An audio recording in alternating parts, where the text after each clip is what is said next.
Son, daughter, before I say anything else today, listen to what matters most. I am here.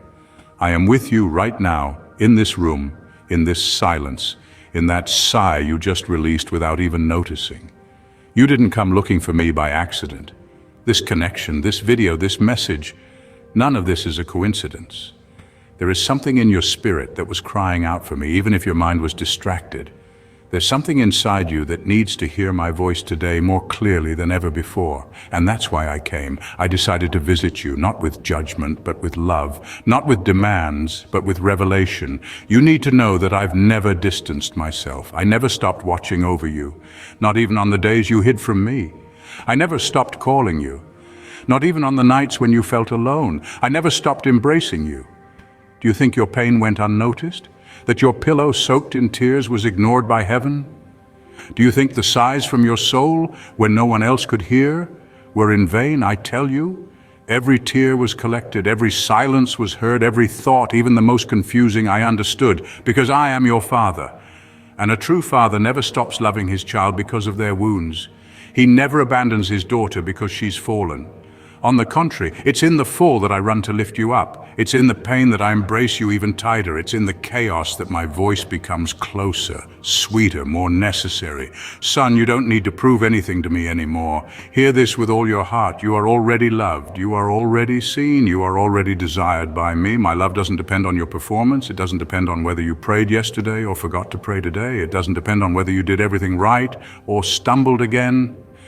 My love isn't unstable like human emotions. It is rock, it is strength, it is an eternal foundation. I don't love you less when you fail or more when you succeed. I simply love you. It's that simple. I love you because I am love and because you are mine. And now, with all the affection of a father, but also the seriousness of a king, I need you to pay attention. Listen with reverence, but not with fear, because what I'm about to tell you is not a threat. It is a calling, an urgent, necessary, vital calling. Son, daughter, you won't have a second chance for some decisions. What I'm asking of you has a specific time. There are spiritual windows that open and then close. There are opportunities that don't return, acts of obedience that, if not lived out now, could cost you not only blessings, but protection. Yes, this is serious, not because I want to scare you, but because I love you too much not to warn you. You are standing in a spiritually critical moment. There are things happening behind the scenes that you can't see. Arrows are being launched against you. Traps are being prepared for your heart. Alliances are about to be broken, and others that the enemy wants to form to bind you again. That's why you need clarity. You need to take your stand. Stop postponing what you already know you need to do. Every spiritual delay is an emotional gap. Every decision you avoid makes your spirit more vulnerable, and the enemy knows it. He's not playing, and neither am I. Son, remember what happened with Esau. He traded his blessing for a plate of lentils, something momentary. And later, though he wept, he could not recover what he had lost. Why? Because that was the time to choose, and he wasted it. Don't waste this time. Don't trade your calling for crumbs of approval. Don't trade the anointing I placed on you for empty promises. Don't abandon the altar for a distraction. Don't throw away your spiritual inheritance for a fleeting pleasure. There's too much at stake, son. There's too much at stake, daughter. And I am calling you to live your destiny seriously, but don't think I'm only calling you to give things up.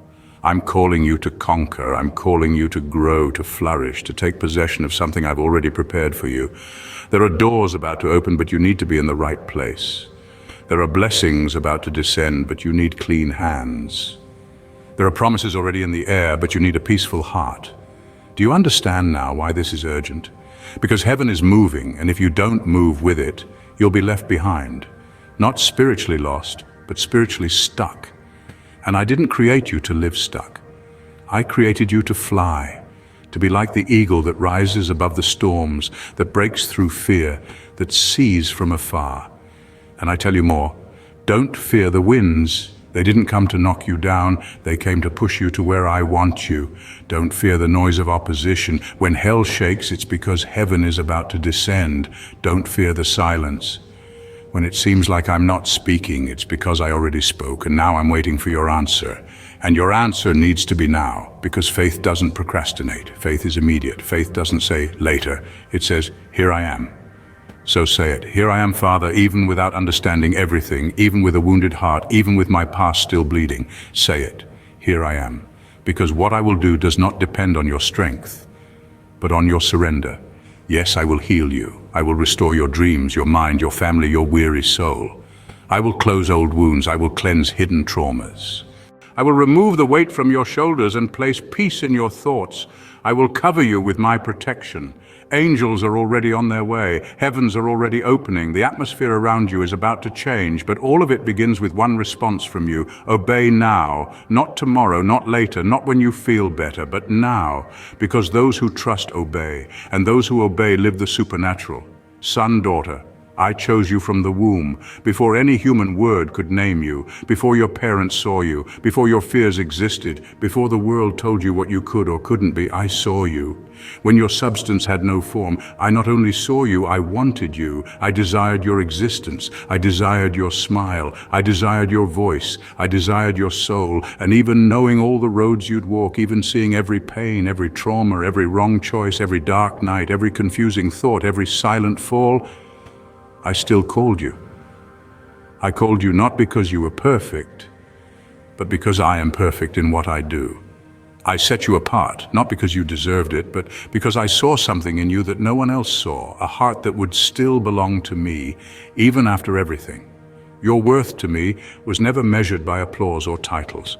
Your worth lies in the fact that you were made by my hands, shaped with intention, created with purpose. You are an answer for generations not yet born. You are light in alleys where no one else dares to walk. You were called not by human voices, but by my eternal voice. You are my inheritance, and I do not let what is mine be lost. So listen with reverence. No betrayal committed against you is strong enough to cancel what I wrote about you. No abandonment, no matter how cruel, has annulled my love. No word, no label, no humiliation, no mistake, no detour, no shame, nothing, absolutely nothing can erase what I wrote with the finger of eternity. Because when I write, no man, no time, no hell can erase. I don't write rough drafts of stories. I seal them with my blood. And now, with the same love that chose you, with the same voice that calls you from eternity, I invite you, not with guilt, not with pressure, but with holy urgency. Let go of the past. Release what binds your soul like shackles. Let go of burdens that aren't yours to carry. Break pacts with pain. Let go of memories that trap you emotionally. Step out of the land of fear and step onto the land of promise. Step out of the zone of pain and walk firmly on the ground of hope. Step out of the noisy crowd of doubt and come to the silent altar of certainty. Come because the time is now. Yes, now, because spiritual windows are open and they won't stay open forever. Because there are voices trying to distract you and make you miss this moment. Because there's an invisible war being fought over your soul right now, and your response can change everything. So I say again, come, because this is the hour. Come, because you won't have a second chance for this specific moment, for this visitation, for this calling. The time is holy, and whoever recognizes the time of visitation receives the miracle that time carries. And if you come, I promise, not empty promises, but promises written on the rock, which is me. Something new will begin, a new time with the fragrance of fresh rain, a new story written by me, not by the traumas of the past, a new vision where you'll see as I see, a new strength that won't come from you, but will flow through you. And above all, a new identity. The identity of one who was found in the desert, healed in the valley, restored at the cross, clothed at the altar, and sent with authority. You will be called by the name I gave you. You will walk with the confidence of one who knows their origin.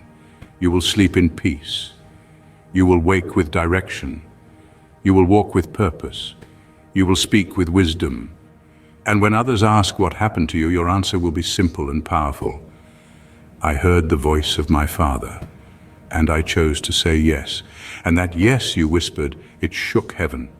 It may have felt small on your lips, buried under uncertainty or exhaustion, but it reverberated in the spiritual realm like the sound of a trumpet calling angels to attention. Your surrender, even whispered, carries the weight of authority when it comes from a heart truly open to me. You may not feel different right away. You may still carry the same questions, wake up to the same responsibilities, walk through the same hallways and hear the same voices. But the difference has begun. What shifted wasn't first external, it was eternal, and everything I changed begins there. The atmosphere around you has started to respond. The invisible realm where strategies were once being written against you is now confused because you've said yes to me. and that, yes, small as a seed, contains the power to uproot strongholds that were built over years. I saw how long you've tried to change things in your own strength. I watched the nights you laid in bed replaying the same cycle, hoping that maybe the next time you'd finally break free. But you didn't fail because you were weak. You failed because you were never meant to fight that battle alone. That's why today I step in, not just to comfort, but to conquer with you, to take your hand and lead you into a war you no longer have to fight as a wounded soldier, but as a beloved child shielded under my authority. Some of the resistance you felt lately hasn't been because you were doing something wrong, but because you were getting close to something right. The closer you get to purpose, the more agitated darkness becomes. That's why you must not interpret pressure as punishment. Not every storm is sent to destroy. Some are allowed to reveal what was never anchored. And I'm anchoring you now, not in emotions, but in truth. Truth will hurt at first. It will confront things in you that were built on defense mechanisms instead of trust. It'll ask you to put down identities you've worn for protection. But what I reveal, I heal. And what I expose, I cover with grace. You've been surviving on spiritual crutches long enough, people's validation, busyness, surface faith. But I didn't create you to limp into destiny. I created you to walk boldly, healed from the inside out. That means I will revisit places you tried to forget, not to shame you, but to restore. I will bring to the surface memories you buried because they hurt too much, so I can redeem them, not so you relive them. I know you've been told to just move on, but healing isn't moving on. It's moving through with me. You cannot heal what you refuse to feel, and you cannot overcome what you keep avoiding in the name of strength. Let me into the rooms you keep locked, the places you don't even admit exist. I'm not afraid of your darkness. I don't recoil at your wounds. I enter with light, and I won't leave you there. But I won't force the door open either. I'm waiting for you to let me in. Yes, this is the hour of miracles, but miracles begin where control ends. I cannot fill what is already full of self. So empty your hands of what you think you need, and I will place in them what I've destined you to carry. And let me warn you, this next season requires discernment like never before. Not everything that glitters is sent by me. Some distractions wear the disguise of opportunity. Some relationships feel peaceful because they're familiar, not because they're holy. I'm removing people from your path, not to leave you lonely, but to leave you pure. Some connections were comfort for the old version of you, but poison to the one I'm raising now. Trust the separation. Trust the silence. You don't need many voices, you need the right voice, and I am that voice. If you listen, I will guide you out of patterns that generations before you were never able to break. You have cried about cycles repeating in your bloodline, and I tell you today, your obedience is what I will use to draw a line in the sand. What ran in your family may have chosen you, but I've chosen you too, and my choice is final. But understand, freedom isn't passive. You cannot casually walk out of spiritual bondage. You must be intentional. You must be willing to feel uncomfortable, because growth always costs comfort. That's why I'm calling you to fast. Not just food, but anything that steals your sensitivity to me. I'm calling you to silence, not as isolation, but as alignment. I want your ears uncluttered, your heart attentive, your posture humble, because what I'm about to do in you requires capacity. And you cannot carry new wine in old wineskins. You cannot receive what's next while still clinging to what should have been buried seasons ago. Stop asking me to bless what I've already asked you to leave. Stop praying for peace while entertaining what brings confusion. Stop blaming the enemy when your delay is coming from your own disobedience. This is a time of refining, not punishment. I'm sharpening you like an arrow. And arrows are hidden before they are launched. You felt hidden for a reason, but hidden doesn't mean forgotten, it means protected. I hide what I treasure, I prepare what I plan to use greatly, so don't mistake delay for denial. What I'm building in you is too important to rush. Your influence must match your intimacy. Your gifting must be anchored in character, otherwise the very platform you prayed for could become the downfall you never saw coming. That's why I've allowed discomfort to expose what still needs healing. That's why I've allowed waiting to purge what would have corrupted your promise. This is mercy in disguise. And now I am sending new instructions. They won't always make sense to your logic, but they will resonate in your spirit. You will hear me in quiet places through unexpected moments. Pay attention. When I say move, move. When I say be still, be still. When I say cut it off, Cut it off without apology. You don't owe explanations when you're obeying a holy calling. I'm not just restoring your heart, I'm rewiring how you think, because your mind has become a battlefield, but I am giving you authority to take every thought captive, to reject every lie that has held you hostage in your own head. You've allowed the enemy to speak too freely in your imagination. That ends now. I am teaching you how to filter thoughts through truth, not trauma. How to respond from revelation, not reaction. The enemy is terrified of a child who knows how to guard their mind. Because once your mind is renewed, your life cannot remain the same. The prison doors open the moment you believe you were never truly locked in. And now, child, it's time to speak differently. Stop rehearsing defeat with your own mouth. Stop cursing your future with words rooted in fear. I am calling you to speak life into your body, your home, your children, your calling. Your words carry weight. You are no longer just someone trying to survive. You are my ambassador. And what you say in faith will carry power that shakes atmospheres. So declare what you don't yet see. Call forth what I have spoken. Prophesy over dry places. Speak with authority, not arrogance. Because when you speak my will, all of heaven backs your voice. And when resistance comes, and it will, remember, it's confirmation, not contradiction. Resistance means you're moving forward. Opposition means you're making impact. But don't fight it alone. Surround yourself with those who sharpen you. Not just those who agree, but those who challenge you to remain holy. Your circle will influence your consistency. Isolation is not the goal, alignment is. I'm calling you to community that prays when you're weak, lifts you when you're tired, and reminds you who you are when your emotions forget. This journey won't be easy. You will lose things along the way, habits, illusions, relationships. But what you gain will far outweigh it. Identity, clarity, strength, direction, authority. You're not just being saved. You're being equipped, not just for peace, but for purpose. Not just to escape hell, but to bring heaven wherever your feet touch the ground. And in all of this, don't forget to worship. Not just with music, but with every act of obedience. Let your response be a living altar. Let your days become incense. Let your life be the song that moves my heart. For this is not about emotion, it's about devotion. When the feelings fade, let your yes remain. When no one claps, let your worship continue. When no one sees, know that I do. I've seen your hidden obedience. The apologies you gave when it wasn't your fault, the forgiveness you extended without receiving closure, the private tears that fell when you chose my will over your own comfort. Nothing has been overlooked. What man forgets, I record. And your sacrifices have become seeds in the soil of eternity. I am watering those seeds now.